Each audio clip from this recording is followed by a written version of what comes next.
تو یقیناً میں سمجھتا ہوں کہ آن لائن کلاسز سے جو گھر میں واہیات چیزیں سیل فون پہ آپ دیکھتے ہیں، کم سے کم وہ بچے جو ہے ان سیل فون پر آن لائن اپنی کلاسز دیکھ کر اپنے علم کے اس میں اضافہ کر سکیں گے اور 10ویں جماعت کے لیے وہ تیاری بھی کر سکیں گے۔ یقیناً یہ آسان کام نہیں ہے آن لائن کلاسز کو تیار کرنا، اس کو پورا یا تو اس کا ویڈیو بنانا پڑے گا یا پھر اس کا لائیو ٹیلی کاسٹ کرنا پڑے گا، مگر جب اتنا بڑا کام سالار ملت ایجوکیشنل ٹرسٹ کی طرف سے کیا جا رہا ہے تو میں امید کرتا ہوں اور میری گزارش بھی ہے کہ اس تعلق سے وہ ماہرین جو اس ماہرین سے گفتگو کریں، اور اگر اس طرح کا کوئی سافٹ ویئر بنا سکتے ہیں تو وہ بہت میرے خیال سے کارآمد ثابت ہوگا، کیونکہ ابھی اکبر الدین اویسی نے اپنی تقریر میں کہا کہ کورونا کی وجہ سے بہت سے اسکول بند ہیں اور بہت سے بچے اپنے گھر میں بیٹھے ہوئے ہیں، تو یہ جب 10 اسکول کی عمارتیں جہاں پر تیار ہیں، جہاں پر اسکول چل رہے ہیں، تو ہم کو یہ ضروری ہے کہ 10ویں جماعت کے لیے بھی ہم کو اس تعلق سے سوچنا ہے، اور انشاءاللہ تعالی مجھے یقین ہے کہ اللہ اپنے فضل و کرم سے آج جس اسکول کی عمارت کا سنگ بنیاد رکھا گیا وہ ضرور اللہ اس کو اپنے فضل و کرم سے پورا کرے گا، کیونکہ یاد رکھیے جس انسان کی نیت اچھی ہوتی ہے، جس انسان کی نیت میں اخلاص ہوتا ہے تو اللہ سبحانہ و تعالی غیب سے اس کی مدد کرتا ہے۔ اور یہی بات کو یاد رکھیے کہ نیتوں کو اچھا رکھیے، اگر نیت میں اخلاص نہیں ہے، نیت میں یہ ہے کہ میں اتحاد کو کمزور کروں گا، نیت اور سوچ میں اخلاص نہیں ہے، بلکہ یہ ہے کہ کیسی ایک کھڑی عمارت کو، جو ایک اتحاد کی عمارت ہے جس کو لوگوں نے اپنے آنسوؤں سے مضبوط کیا، اس کو کیسے اس میں کمزور کر سکتا ہوں، تو یقین جانیے یہ کبھی یہ لوگ کامیاب نہیں ہو سکتے، کیونکہ میں آزما کر دیکھ لیا ہوں اپنی زندگی میں، نامصائب حالات میں بھی ہم نے حصہ لیا انتخابات میں، اور اللہ نے ہم کو غیب سے کامیابی دی۔ جب لوگ یہ سمجھتے تھے کہ مجلس اتحاد المسلمین کا ایک MLA ہے، مجلس کا کیا ہوگا، مگر اللہ سالار ملت کی خبر کو نور سے بھر دے۔ ہمارے قائد ہمیشہ ہم کو سکھاتے رہے کہ اپنے حوصلوں کو بلند رکھو، اپنی نیت میں اخلاص رکھو اور محنت کرو اور اللہ کی ذات پر توکل کرو۔ یاد رکھیے جو اللہ کی ذات پر توکل کرتا ہے، جو ہر چیز کو اللہ سے مانگتا ہے، اللہ اس کی غیب سے مدد کرتا ہے اور اللہ اس کے لیے راستے آسان کر دیتا ہے، بلکہ اللہ مشکلات میں بھی اللہ اس کے لیے ایک راستہ نکال دیتا ہے۔ تو اس لیے میرے عزیز دوستوں اور بزرگوں، یہ ہم تمام کو کوشش کرنا ہے، جناب اکبر الدین اویسی صاحب کی صحت کے لیے دعا کریے۔ یقیناً بحیثیت ایک خاندان کے فرد کے، بحیثیت ایک بھائی کے، میں دیکھتا ہوں کہ کیسی ان کی طبیعت خراب ہوتی رہتی ہے۔ بہرحال جو کچھ بھی ہوا ان کے ساتھ آپ جانتے ہیں، اللہ ان کو نئی جان دیا، اللہ ان کو صحت دیا، مگر آج بھی ان کی صحت ان کا ساتھ نہیں دیتی۔ بس ایک انسان کی ایک ضد ہے اور ایک عزم ہے، اور یہی چیز میں سمجھتا ہوں کہ اکبر الدین اویسی کو آج بھی آپ کے درمیان میں رکھی ہے، اور انشاءاللہ تعالی اللہ ان کے حوصلے کو، ان کے جذبے کو، ان کے اخلاص کو اور ان کے جو خواب ہیں، نہ صرف چندرائن گٹا کی عوام کے لیے بلکہ ان کے جو خواب ہیں قوم اور ملت کے اتحاد اور اس کی مضبوطی کے لیے، ہم اللہ سے دعا کرتے ہیں کہ اللہ ان تمام خوابوں کو اپنے فضل و کرم سے اللہ اس کو پورا کرے۔ آپ جماعت کی طرف سے اور میں مبارکباد دیتا ہوں سالار ملت ایجوکیشنل ٹرسٹ کے تمام ذمہ داروں کو، اللہ ان کی خدمات کو اللہ قبول کرے، اللہ ان کو ایمان کی دولت سے نواز دے، اللہ ان کو عافیت عطا فرمائے، اللہ ان کو اور دولت دے تاکہ وہ اس طرح کے تعلیمی ادارے نہ صرف چندرائن گٹا کی عوام کے لیے بلکہ پورے حیدرآباد، تلنگانہ، بلکہ اس سے باہر بھی ہو سکے، تو اللہ یہ کام ان سے لے لے، کیونکہ جو چیز مسلمانوں کو نیچے کھینچ رہی ہے، جو چیز مسلمانوں کو ہمیشہ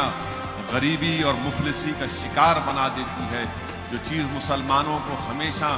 کسی کے ہاتھوں میں کھلونا بنا دیتی ہے تو وہ ہے کہ ہم علم سے دور ہیں۔ اسی لیے یاد رکھیے کہ چاہے آپ کسی جگہ پر ہوں،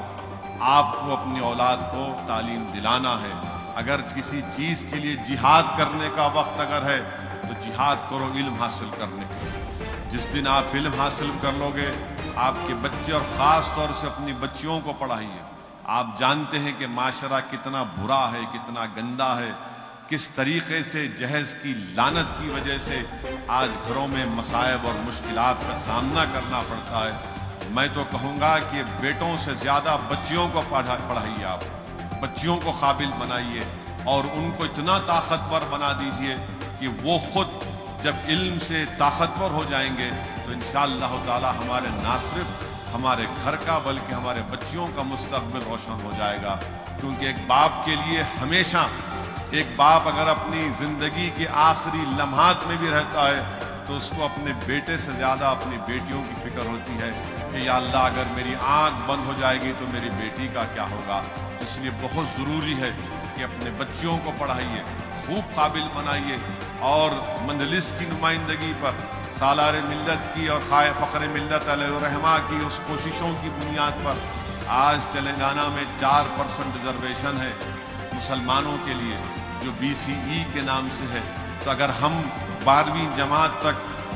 اچھا پڑھا لیتے ہیں اور اس کے بعد اگر وہ کسی گورنمنٹ کے یا کسی کورس میں جانا چاہتے ہیں تو یہ ریزرویشن بھی ان کو حاصل ہوتا ہے، اور اس کے بعد وہ ان کی تعلیم مکمل بھی ہو سکتی ہے، اعلیٰ تعلیم کی، ہائر ایجوکیشن کی۔ یہی چند گزارشات مجھے آپ تک کہنا تھا۔ اب انشاءاللہ تعالی میں نہیں سمجھتا ہوں کہ زیادہ میں بول سکتا ہوں، کیونکہ ہمیشہ جناب اکبر الدین اویسی کی تقریر کے بعد بولنا ذرا مشکل ہو جاتا ہے، مگر میں آپ کو وعدہ کر رہا ہوں کہ آنے والے دنوں میں انتخابات ہونے والے ہیں بلدیہ کے۔ ہمارا تو جاری ہے، بہار سے شروع ہوا تھا، اب چلے گا سلسلہ۔ چندرائن گٹا میں بھی جلسے ہوں گے انشاءاللہ تعالی۔ بہت بولنا ہے، بہت بولنا ہے، اور بولیں گے انشاءاللہ تعالی۔ بہت سے لوگ باتیں کرتے ہیں، مگر یاد رکھیے کہ کوئی اگر آپ کو مشکل وقت میں نظر آتا ہے، اگر آپ کو کچھ ہوتا ہے تو پہلا فون آپ کرتے ہیں کہاں ہے رے مجلس والے، یعنی ان کے جملے میں بھی کیا ہے، کہاں ہے رے مجلس والے۔ انہیں یہ نہیں بولتا انہوں کہاں ہے، انہوں کہاں ہے، کہاں ہے رے مجلس والے۔ تو یہ ایک محبت کی نشانی ہے، یہ ایک طلب کی نشانی ہے۔ تو میں سلام کرتا ہوں، الحمدللہ مجلس آپ کے درمیان میں ہے، تھی، اور انشاءاللہ ہمیشہ رہے گی۔ جو لوگ مصیبت کے وقت نظر نہیں آئے، اب ضرور الیکشن کے وقت نظر آئیں گے، آنے دیجئے، یہ عوام طے کرے گی۔ بہار میں بھی بہت پکارے،